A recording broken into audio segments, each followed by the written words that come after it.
Your medical records were transferred to a hospice care facility this morning. Did you authorize that, Mrs. Harris? Dr. Chen's voice carried concern through my phone speaker. I stood frozen in my kitchen, coffee mug halfway to my lips. I'd never requested anything like that.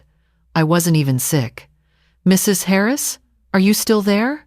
Before we continue, please subscribe to the channel and let us know where you're watching from in the comments. The afternoon rain drummed against my Seattle kitchen windows, November gray settling over Puget Sound like it always did this time of year. I set down my mug carefully, the ceramic clicking against granite with a sound that seemed too loud in the sudden silence. My hands had gone cold. I didn't authorize anything, I said slowly, my nurse's training kicking in, keeping my voice steady even as my pulse quickened. What hospice facility? Seaview Hospice in Bellevue. Your daughter, Jessica, submitted the paperwork yesterday. It indicates you have stage 4 pancreatic cancer and require end-of-life care coordination. He paused, and I heard papers rustling. Linda, I've been your primary care physician for 6 years. You don't have cancer. You don't have any terminal diagnosis. Your last physical 3 weeks ago showed you're healthier than most 40-year-olds. I sat down heavily at my kitchen table, the same table where Jessica and Marcus had eaten dinner with me just last night, where my daughter had smiled at me, asked about my day, helped me load the dishwasher, where her husband had poured me wine and talked about their upcoming vacation plans, the Alaska cruise. They wanted me to go with them. A family trip, Jessica had called it. Quality time together before the holidays. Who signed the authorization? My voice came out sharper than I intended. 35 years as a trauma nurse had taught me to cut through panic and find facts. It appears to be your signature. But Linda, I'm looking at your actual file right now. This doesn't match. The handwriting is similar, but not identical. And more concerning, there's a DNR order attached. Do not resuscitate. Also supposedly signed by you. My throat went dry. DNR meant if my heart stopped, if I stopped breathing, medical staff wouldn't intervene. They'd let me die. I'd helped families make that agonizing decision countless times during my career, but I'd never would sign one for myself. Not at 58. Not when I was healthy. Dr. Chen, I need you to preserve those documents. Don't let anyone alter them or remove them from your system. This is fraud. I've already flagged them and contacted our legal department. His voice dropped lower. Linda, I need to tell you something else. Your daughter called our office last week asking about your prognosis. She specifically asked about pancreatic cancer survival rates and how long someone typically lives after diagnosis. Our receptionist thought it was odd enough to mention it to me. After we hung up, I sat in my kitchen, listening to the rain and the house settling around me. This house where I'd raised Jessica after her father died. This house I'd worked double shifts to keep, refusing to move, wanting her to have stability, a home, memories. The kitchen, where I'd taught her to bake cookies, where she'd done homework at this very table, where she'd cried over her first breakup and I'd held her while she sobbed. That girl had become this woman. My daughter, who was now apparently trying to kill me. The front door opened. I heard Jessica's voice calling out cheerfully, Mom, we brought Thai food for dinner. She appeared in the kitchen doorway, Marcus behind her, carrying plastic bags that smelled of basil and lemongrass. At 32, Jessica still had my eyes, that same hazel that shifted between green and brown depending on the light. Right now they looked warm, loving, completely normal. Perfect timing, I managed, my face arranging itself into what I hoped was a natural smile. Decades of maintaining composure during medical emergencies served me well. I was just thinking about dinner. Marcus set the food on the counter, his investment banker suit jacket already removed, tie loosened. At 35, he had that polished look money bought, expensive haircut, perfect teeth, tailored clothes. They'd been married 3 years, living in their Bellevue condo until 6 months ago when they'd sold it. Financial downsizing, Jessica had explained. The market was tough. They needed to save money. Now I wondered what they really needed money for. and why they'd moved into my house. During dinner, I watched them. Really watched them, the way I used to observe patients for subtle signs of deterioration. Jessica served me pad thai, made sure my water glass stayed full, asked if I wanted more spring rolls. Attentive, caring, the perfect daughter. Marcus discussed the cruise, showing me photos on his phone of the ship, the route along the inside passage, the excursions available. It's going to be incredible, Linda. Glaciers, wildlife, all-inclusive dining. And the ship has excellent medical facilities. Full-service clinic with trained staff, just in case anyone needs anything. Just in case. The words hung in the air. I nodded, smiled, agreed it all looked wonderful. Inside, my mind was cataloging everything with clinical precision. Marcus's emphasis on medical facilities, Jessica's hand on my arm, that gentle touch that now felt predatory. The way they exchanged glances when I mentioned feeling tired lately. Tired. Had I actually been tired? Or had I mentioned it casually and they'd seized on it? I couldn't remember. After they retreated to the guest room they'd converted into their bedroom, I sat alone in my study. The room hadn't changed since Robert died 2 years ago. His reading chair still sat by the window. His medical journals still lined the shelves. He'd been a surgeon, precise and methodical, and he'd taught me to document everything. I opened my laptop and created a new folder. Evidence. Then I started writing down everything I knew, time-stamping each entry the way I used to time-stamp patient charts. November 15, 8:47 p.m. Dr. Chen's call. Hospice transfer unauthorized. Forged signature. Fake cancer diagnosis. DNR order. My life insurance policy sat in my filing cabinet. I pulled it out, hands shaking slightly as I opened the folder. Robert's death had left me with $400,000, split between the house payoff and this policy. The beneficiary line showed Jessica's name, but something looked wrong. The ink seemed newer, darker than the rest of the document. I photographed it with my phone, zoomed in on the signature at the bottom. The capital L in Linda was wrong. I always made that letter with a specific loop, muscle memory from signing countless medical charts. This L was too angular, too sharp. I photographed everything, uploaded the images to a cloud storage account Jessica didn't know about, then locked the policy back in the cabinet. My phone showed 9:23 p.m. The house was quiet, except for the rain and muffled voices from Jessica and Marcus's room. I needed help. I needed someone who understood medical fraud, who could recognize what I was seeing. I opened my contacts, scrolled to a name I hadn't called in months. Linda? Doctor? Patricia Yamamoto answered on the second ring, surprise evident in her voice. It's been forever. How are you? Patricia and I had worked together at Harborview Medical Center for 15 years. She'd left nursing to get her law degree, now specialized in medical malpractice and healthcare fraud. We'd stayed friends, met for coffee occasionally, but I'd been distant since Robert died. Grief did that, made you withdraw. I need your legal advice, I said quietly, moving to my bedroom and closing the door. Confidentially, about what might be an attempted murder. The silence stretched for 3 heartbeats. Then, I'm listening. I told her everything. Dr. Chen's call, the forged documents, the cruise with its convenient medical facilities, Marcus's gambling problem that Jessica had mentioned once in passing, then never discussed again. Patricia listened without interrupting, her lawyer's brain processing facts. Linda, you need to preserve everything. Every document, every conversation, every text message. This isn't just fraud. This is conspiracy to commit murder if what you're describing is accurate. But we need proof. Real, undeniable proof. How do I get that without tipping them off? You let them think they're winning. You act normal, maybe even a little weaker than usual, and you document absolutely everything while I make some calls. She paused. I know someone, a private investigator who specializes in financial fraud. Let me reach out, see what he can find about Marcus's finances. Gambling debts usually leave trails. After hanging up, I lay in bed staring at the ceiling. listening to the house. Down the hall, I heard Jessica laugh at something Marcus said. A normal sound, the kind of sound that should bring me comfort. Instead, it made my skin crawl. My phone buzzed. Patricia, texting. Investigator is on it.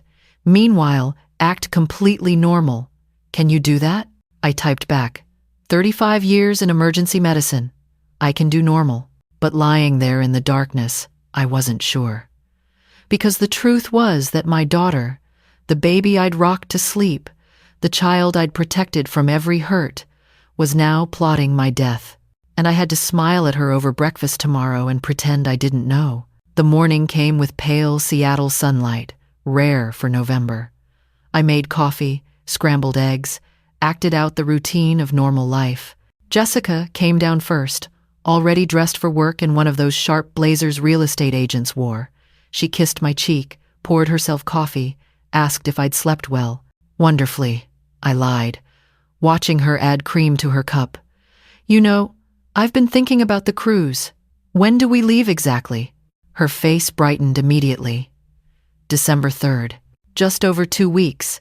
We booked you the suite next to ours. Ocean view. Everything. She pulled out her phone, started showing me details. And Mom, I made you an appointment with a new doctor next week. Dr. Williams at Seaview Medical. Just a routine checkup before we travel. Make sure everything's good. Seaview. The same name as the hospice. That's thoughtful, I said, my nursing instincts screaming warnings. What's wrong with Dr. Chen? Nothing, but doctor. Williams specializes in pre-travel health assessments. She'll make sure you're cleared for the cruise, update any vaccinations, that sort of thing. Jessica squeezed my hand. I just want to take care of you, Mom. You've spent your whole life taking care of everyone else. The words were perfect. The delivery was perfect. If I didn't know about the hospice transfer, I'd have believed her completely. My phone buzzed in my pocket. A text from Patricia. Found something. Call when alone. I waited until Jessica left for showings and Marcus departed for his office. Then I called Patricia from my car, parked at a coffee shop 3 miles from my house. Paranoid, maybe, but careful. Marcus owes $92,000, Patricia said without preamble. Gambling debts across 3 online sports betting platforms and 1 local card room. Collection agencies are threatening legal action. He's missed payments for 4 months. They've been living off credit cards since they moved in with you. The numbers clicked into place. $400,000 in life insurance would cover his debts with plenty left over. Enough to restart their lives, buy a new condo, live comfortably. There's more, Patricia continued. Dr. Williams doesn't exist.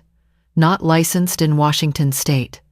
The address for Seaview Medical is a mailbox rental. The whole practice is fabricated. My hands tightened on the steering wheel. So they're creating a false medical record. Fake doctor confirms fake diagnosis, justifies the hospice transfer and DNR. And the cruise ship. Linda, I checked the medical staff listings for that cruise line. They hire legitimate doctors, but they rotate. Whoever's on your specific sailing won't know you, won't have access to your real medical history. If something happens to you at sea, they'll rely on the paperwork that said I was dying anyway, that said I'd signed a DNR, that said not to resuscitate me if my heart stopped. What do? My voice sounded distant, clinical. The same voice I'd used to tell families their loved ones hadn't made it. The appointment with fake Dr. Williams. Keep it. Record everything. Washington is a 2-party consent state, so you can't secretly record without breaking the law. But you can take notes, you can ask questions, you can be a difficult patient. Patricia's voice softened. Can you do this? It's going to be scary. I've held pressure on arterial bleeds while patients coded. I can handle a fake doctor appointment. But that evening, making dinner while Jessica set the table and Marcus opened wine, I felt the fear creeping in. These weren't strangers. This was my daughter. The girl I'd taught to ride a bike, whose scraped knees I'd bandaged, whose fears I'd soothed in the dark. Marcus poured me a glass of red wine, set it beside my plate. I watched his hands, steady and certain. Investment bankers had steady hands. So did people planning murder. I didn't drink the wine. Not feeling well, I said, touching my stomach. Maybe just water tonight. Jessica's concern was immediate, her hand on my forehead checking for fever. Mom, are you okay? You've been looking tired lately. There it was again. Tired. Planting seeds for the fake diagnosis. Just a little off. Probably nothing. I managed a weak smile. Good thing I have that checkup scheduled. Their relief was visible, almost palpable. Good, they thought. She's accepting the doctor visit. She's not suspicious. I excused myself early, claiming exhaustion. In my room, I texted Patricia. They're pushing the tired and sick narrative, being careful about what I eat and drink now. Her response came immediately. Smart. I've contacted an attorney who specializes in elder abuse. He wants to meet you. Also, the PI found the cruise ship manifest. There's a doctor, Morrison, listed as ship's physician for your sailing. I'm running his credentials now. I fell asleep with my phone under my pillow, dreaming of hospital corridors and alarms I couldn't silence. The week crawled by with agonizing slowness. I played my part, the aging widow, a little forgetful, a little tired, making lists because I kept losing track of things. Jessica and Marcus responded with increased attentiveness, more suggestions about my health, gentle reminders that I wasn't getting any younger. The appointment with Dr. Williams was scheduled for Tuesday afternoon.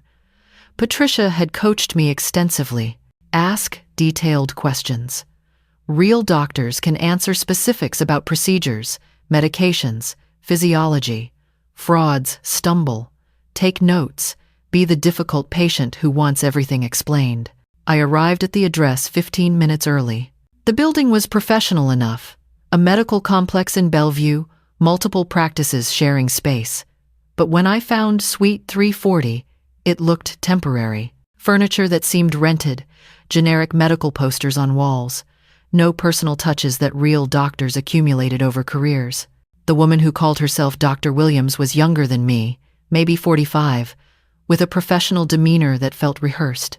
Her white coat looked new, creases still visible from packaging. Mrs. Harris, wonderful to meet you. Your daughter speaks so highly of you. She gestured to the examination table.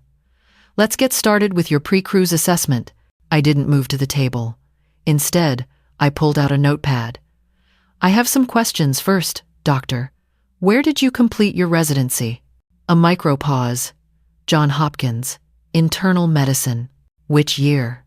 1998 to 2001. I wrote it down, making a show of it. And you're board certified in travel medicine? Of course, through the International Society of Travel Medicine. Certification number? Her smile tightened. I'd have to look that up. It's in my office records. No problem. I'll wait. I kept my pen poised over the notepad. She shifted topics quickly, started asking me questions about symptoms, fatigue, appetite changes, abdominal pain, weight loss. I answered honestly, no, no, no, and no. But she wrote yes in her notes.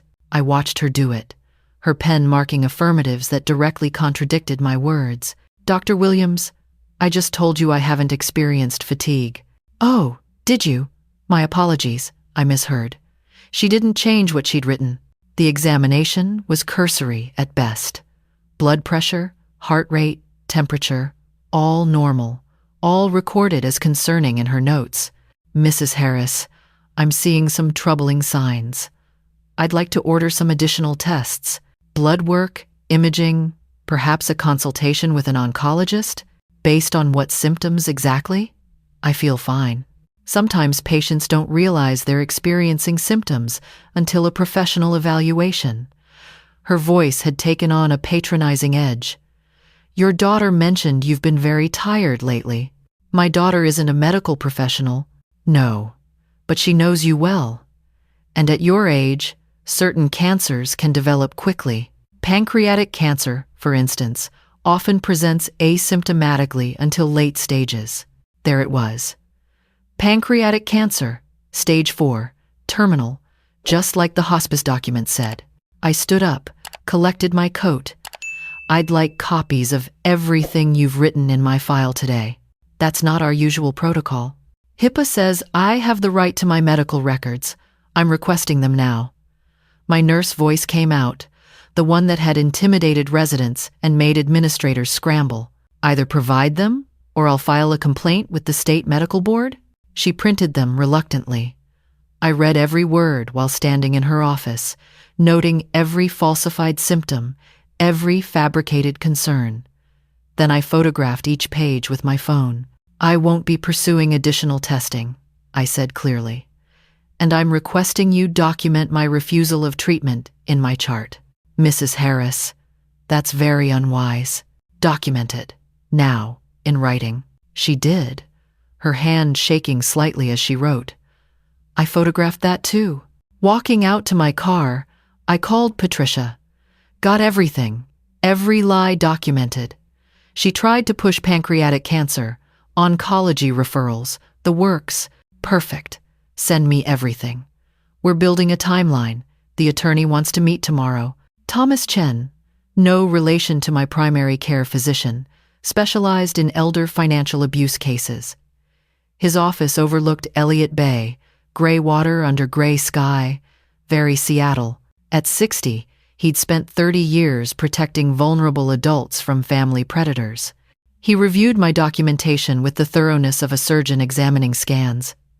Dr. Chen's records, the fake doctor, William's appointment notes, my life insurance policy, the hospice transfer paperwork. His expression grew grimmer with each page. Mrs. Harris, this is one of the most elaborate elder abuse schemes I've seen. They're not just after your money, they're creating a comprehensive false medical history to justify your death. Hearing it stated so baldly made it real in a way it hadn't been before. I'd been operating on instinct and training, moving through procedures, but this was my life, my death, my daughter's plan to murder me. What do? We need more evidence. The PI Patricia hired is good, but we need something concrete, tying Jessica and Marcus to the fraud.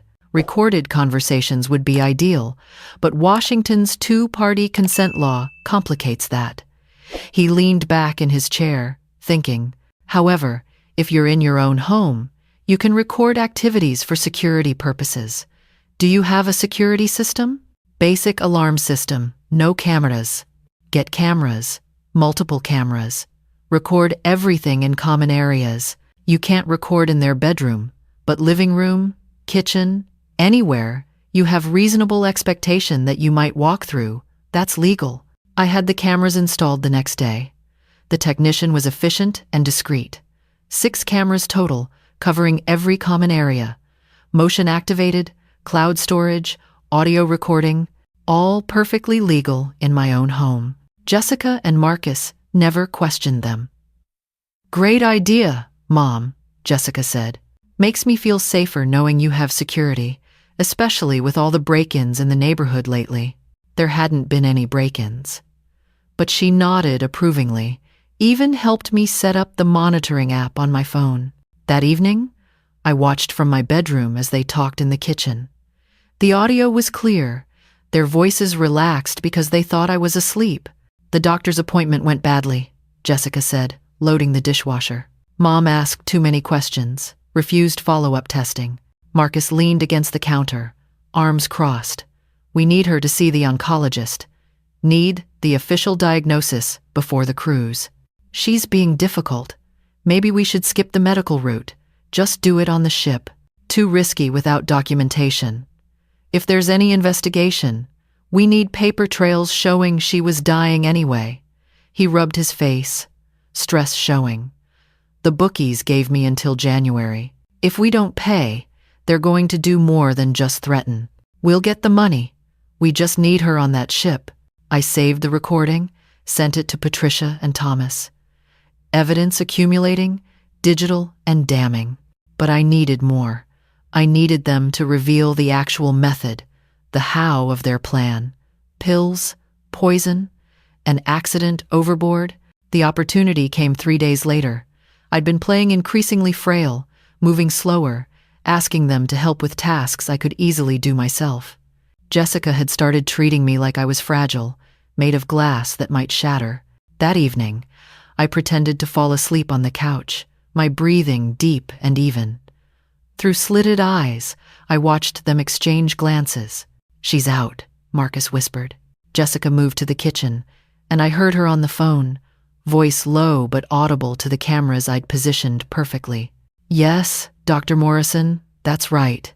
Patient is 58, terminal pancreatic cancer, DNR in place. Pause. She'll be in suite 340.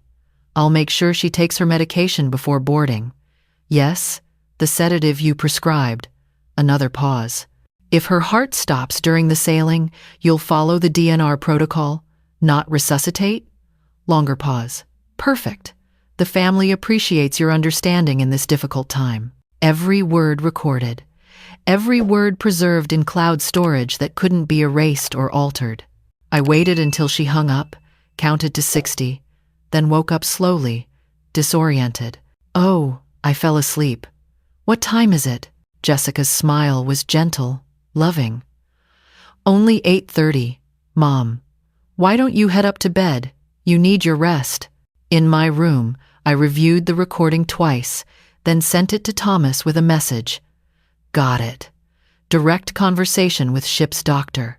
Conspiracy to murder." His response: "Don't get on that cruise. We're filing emergency protective orders tomorrow." But I had a better idea. Let them think I'm getting on. Trap them at embarkation. Patricia called within minutes. "Linda, that's incredibly dangerous. They won't try anything before the ship leaves. Too many witnesses, too much scrutiny. We arrest them at the pier. They're caught red-handed with fake documents, sedatives, everything." Thomas agreed reluctantly. "I'll coordinate with Seattle PD, but you wear a wire. Non-negotiable." The next week passed in a haze of preparation. Jessica packed for me, choosing my clothes, my medications, organizing everything with the efficiency that had made her a successful real estate agent. She was good at details, at presentation, at making things look perfect. Marcus arranged transportation to the pier, confirmed our suites, reviewed the itinerary multiple times. Both of them were attentive, loving, the perfect children caring for their aging mother. I played along, even worked up some tears about how much this trip meant to me, how grateful I was for their thoughtfulness. Jessica hugged me, and I felt her relief. She thought she was winning. The night before departure, I couldn't sleep. I lay in bed reviewing everything that could go wrong. What if the police didn't show? What if Jessica and Marcus realized it was a trap? What if they tried something before we reached the pier? My phone buzzed. "Patricia, everything's arranged. Harbor Police, Seattle PD, FBI agents. Because of the interstate fraud, you're safe. Thomas and I will be there too." At 6 a.m. on December 3rd, Marcus loaded our luggage into his car. The cruise departed at 4 p.m., but Jessica wanted to arrive early, get settled, enjoy the embarkation festivities. Enjoy my last hours of freedom before they killed me. I wore the wire under my cardigan, a tiny microphone that transmitted to police receivers. In my purse, I carried my real medical records, the fake Dr. Williams documents, everything. The drive to the pier took 30 minutes through Seattle traffic. Jessica chattered about excursions and dining options. Marcus focused on driving, hands tight on the wheel. At one point, he glanced at me in the rearview mirror, and I saw something flicker across his face. Guilt? Anxiety? Regret? Then it was gone, and he smiled. "Excited, Linda?" "Very," I lied. The cruise terminal loomed ahead, massive building bustling with passengers and luggage. Marcus parked, started unloading bags. A porter approached with a cart. "Mrs. Harris?" A man's voice behind me. I turned to see Detective Morrison, Seattle PD, flanked by 2 uniformed officers. Thomas and Patricia stood off to the side. "I need you to step away from the vehicle, please." Jessica's face went white. "What's happening?" Jessica Harris and Marcus Chen. You're under arrest for conspiracy to commit murder, fraud, forgery, and elder abuse." Morrison's voice carried across the parking area. Other passengers stopped, staring. Marcus ran, just bolted, dropping the luggage, sprinting toward the terminal. 2 officers tackled him within 20 feet. He went down hard, face first onto concrete, his expensive suit tearing. Jessica stood frozen, looking between me and the officers. "Mom? What is this?" I pulled off my cardigan, showed her the wire. "This is what happens when you try to kill your mother for insurance money." Her face crumpled.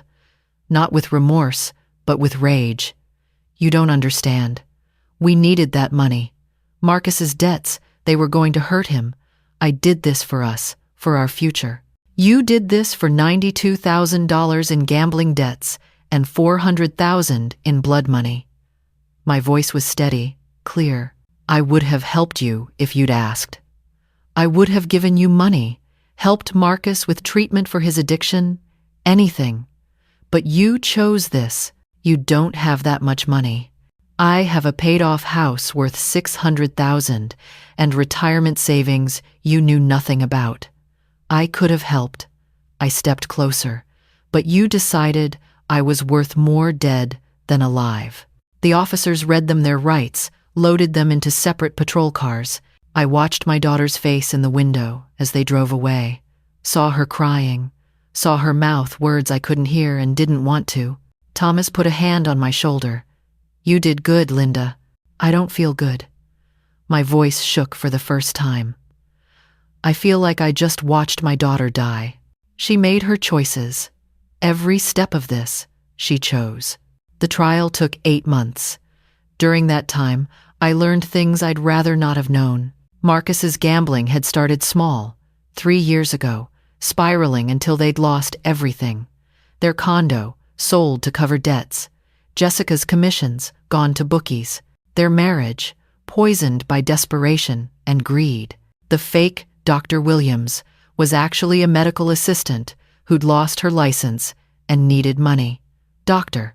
Morrison on the cruise ship had been real, but Marcus had paid him $50,000 to go along with the DNR fraud. He claimed he thought it was legitimate end-of-life planning. His medical license was revoked anyway. Mildred, the investigator Patricia had hired, uncovered 12 other families Marcus had tried to scam, smaller amounts, failed schemes. He was a predator who'd found a partner in my desperate daughter. The trial lasted 3 weeks. I testified for 4 hours, walking the jury through every document, every recording, every moment I'd realized my daughter wanted me dead. The defense tried to paint it as a misunderstanding, a family disagreement blown out of proportion. Then the prosecutor played Jessica's phone call with Dr. Morrison. "If her heart stops during the sailing, you'll follow the DNR protocol? Not resuscitate?" The jury deliberated for 6 hours. Guilty on all counts. Jessica got 8 years in federal prison. Marcus got 12, his prior fraud attempts counting against him. Both were ordered to pay restitution they didn't have, their assets already liquidated for legal fees. I sat in the courtroom as the verdict was read, watching my daughter cry silently at the defense table. She didn't look at me. Couldn't, maybe, or wouldn't. I don't know which would be worse. The judge asked if I wanted to make a victim impact statement. I stood, faced Jessica directly. "I gave you everything. Every sacrifice I made, every double shift I worked, every dream I deferred, it was all for you. I would have died for you gladly if it meant saving you from real danger. But you didn't want my sacrifice. You wanted my murder. You didn't want my love. You wanted my money." My voice didn't shake. 35 years of nursing had trained that out of me. "I hope these 8 years teach you something your childhood apparently didn't. That people aren't obstacles. That family isn't currency. That love, real love, doesn't come with a price tag." I sat down. Jessica sobbed openly. I felt nothing but a vast, hollow exhaustion. After the sentencing, Patricia drove me home. My house felt enormous and empty.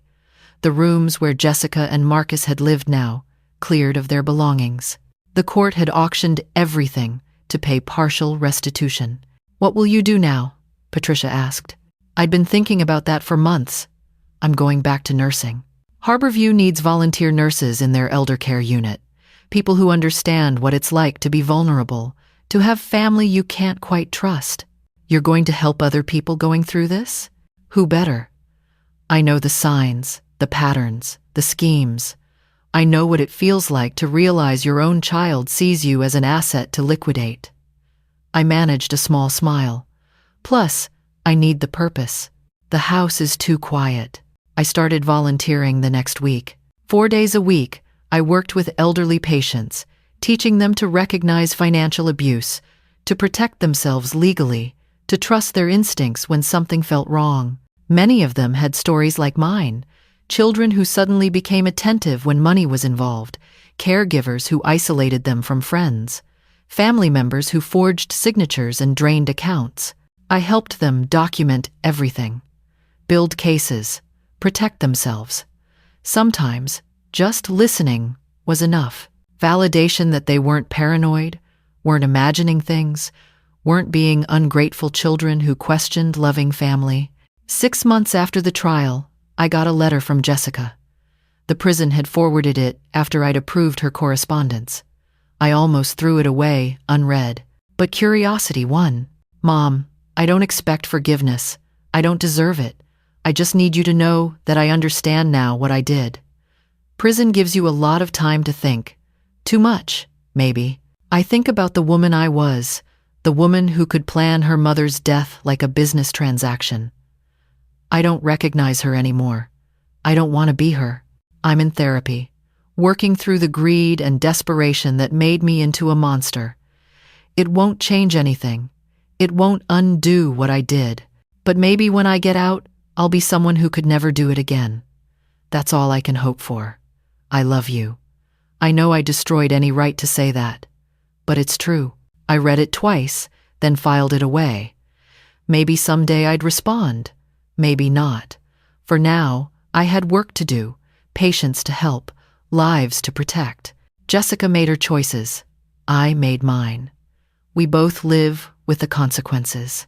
Every day I wake up in my house, make coffee, go to the hospital. I help families navigate the terrible moment when they realize their loved ones aren't safe. I teach them to gather evidence, to trust professionals, to use the legal system to protect themselves. And every day, I'm grateful for Dr. Chen's phone call, for Patricia's quick action, for Thomas's legal expertise, for the investigator who uncovered Marcus's debts, for the technology that let me record my daughter's conspiracy. But mostly, I'm grateful I trusted my instincts, that when something felt wrong, I didn't dismiss it as paranoia or age. I investigated, I documented, I acted. 35 years of nursing taught me to save lives. The last year taught me to save my own. If you like this story, please subscribe to Velour Vengeance and share where you're watching from in the comments. Your story matters too.